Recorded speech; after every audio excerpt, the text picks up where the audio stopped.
Hello, कैसे हो आप लोग। स्वागत करती हूँ मैं आप सबका मेरे इस हिंदी चैनल में जिसका नाम है परिवर्तन एंजल बिहेवियर। और बहुत बहुत बहुत शुक्रिया कि आप मेरे कम बैक वीडियोज़ को पसंद कर रहे हो और शेयर कर रहे हो, लाइक्स कर रहे हो, सब्सक्राइब कर रहे हो और कमेंट भी कर रहे हो, तो बहुत बहुत शुक्रिया। अब लॉ ऑफ अट्रैक्शन के बारे में 2-3 वीडियोस बना चुकी हो, पोनो पोनो प्रेयर के बारे में एक वीडियो बनाया है और चाहती हूँ कि दोनों की वीडियोस आगे बनाती रहूँ। तो आज कंटिन्यू करती हूँ लॉ ऑफ अट्रैक्शन के साथ। जैसे ही हो पोनो पोनो के लिए अच्छे कमेंट्स आ जाएंगे कि आप सबको उसके बारे में ज़्यादा जानना है, वो सीरीज़ भी मैं लाऊंगी। तब तक हम लॉ ऑफ अट्रैक्शन के बारे में जानेंगे। तो पिछली वीडियो में मैंने बताया था कि जो लोग लॉ ऑफ अट्रैक्शन के बारे में जानते हैं, होपोनोपोनो प्रेयर के बारे में जानते हैं, फिर भी वो कहीं ना कहीं अटक जाते हैं, उनके मैनिफेस्टेशंस नहीं हो पाते और वो बहुत फिर एकदम अपसेट हो जाते हैं और वो सोचने लगते हैं कि भाई लॉ ऑफ अट्रैक्शन मेरे लिए काम नहीं करता। लेकिन ये सच बात नहीं है।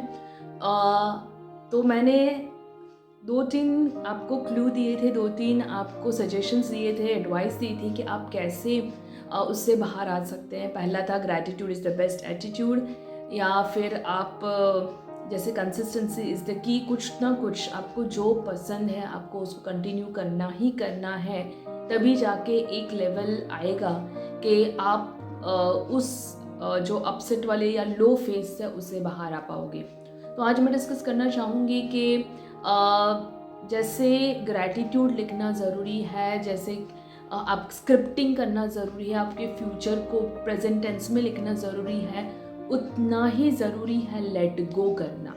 बिल्कुल, मतलब ये बिल्कुल ऐसी बात हो गई कि एक बाजू तो हम ऐसा बोल रहे हैं, एक तरफ हम ऐसा बोल रहे हैं कि जो चीज़ चाहिए उस पर फोकस करो, उसी पे ध्यान दो, जो फोकस करोगे वही बड़ा होगा, वही आपकी तरफ अट्रैक्ट होगा, वही आप मैनिफेस्ट कर पाओगे। और दूसरी तरफ हम ये भी बोलते हैं कि भगवान श्री कृष्ण ने बहुत अच्छा बोला है कि कर्म करो और फल की इच्छा ना करो। तो वहाँ ये नहीं बोल रहे कि आप रिजल्ट के लिए एक्सपेक्ट मत करो, या वहाँ वो ये नहीं बोल रहे कि आप मैनिफेस्टेशन को एक्सपेक्ट मत करो।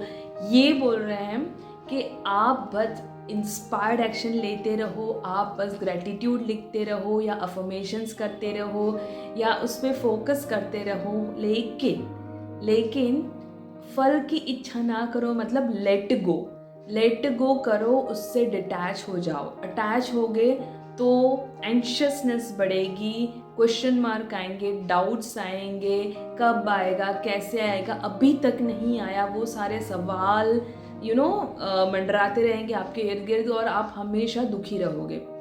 तो बिल्कुल जो लॉ ऑफ अट्रैक्शन और जो भगवद गीता में कहा है कि भाई कर्म करो और फल की इच्छा ना करो, तो वो बिल्कुल लेट गो करने के बारे में बोल रहे हैं। और ये बस ऐसी बात ऐसे ही नहीं बता रही हूँ जैसे सुन के, इट्स माई ओन एक्सपीरियंस, खुद के एक्सपीरियंस से ही बता रही हूँ कि जब लेट गो किया तब वो उतने ही फास्ट मैनिफेस्टेशन हुए। जब हमने या स्पेसिफिकली मैंने उसके बारे में, उसकी तरफ जाने के सारे मैंने जो प्रोसेस है वो तो चलने ही दिए, लेकिन उसके लिए बहुत एंशियस नहीं हुई, डेस्परेट नहीं हुई, कब आएगा कैसे आएगा ये कुछ सोचना नहीं, मतलब कंटिन्यू रखा, बस उसको लेट गो किया और एक कूल काम रिलैक्सी फीलिंग लाई कि हाँ, जब मुझे पता है कि वो है, वो आने ही वाला है तो आएगा।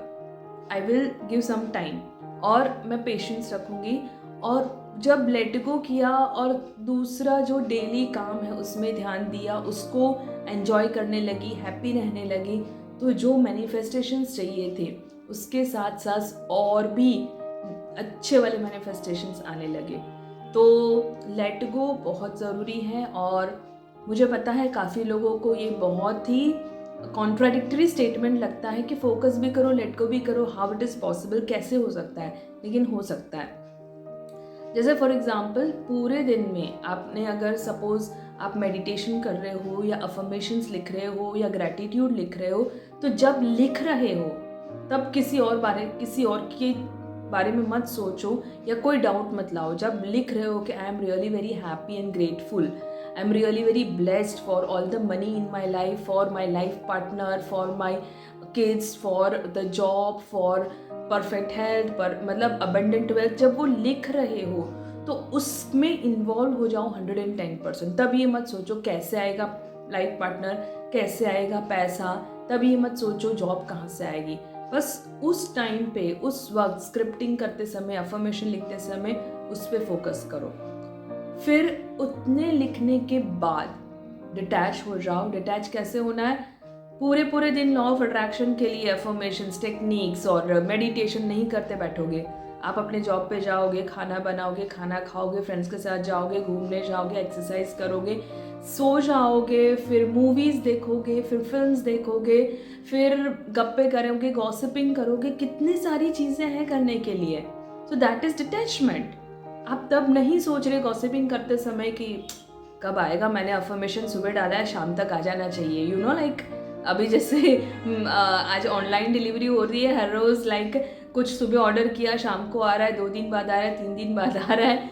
लेकिन यू नो ना कि जब हम ऑनलाइन के लिए कुछ भी करते हैं, मतलब हमने चूज़ किया, उस कार्ट में डाला, पैसे दिए और हमें पता है 2-3 दिन बाद आने वाला, हम रिलैक्स हो जाते हैं। हम हर रोज़ फ़ोन नहीं करते मीशो को, हम हर रोज़ फ़ोन नहीं करते फ्लिपकार्ट को, हम लोग हर रोज़ फ़ोन नहीं करते अमेज़ोन को कि कब आ रहा है, कब आ रहा है, कब आ रहा है ना?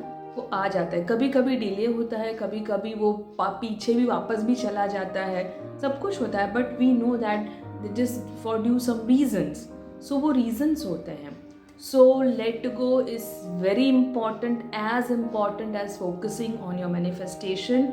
सो अगर आपको ये बात समझ में आई तो बहुत अच्छा, और नहीं आई तो प्लीज़ कमेंट कीजिए, मैं ट्राई करूँगी दूसरे और वीडियोस में अच्छे एग्जांपल्स के साथ आपको समझाने के लिए।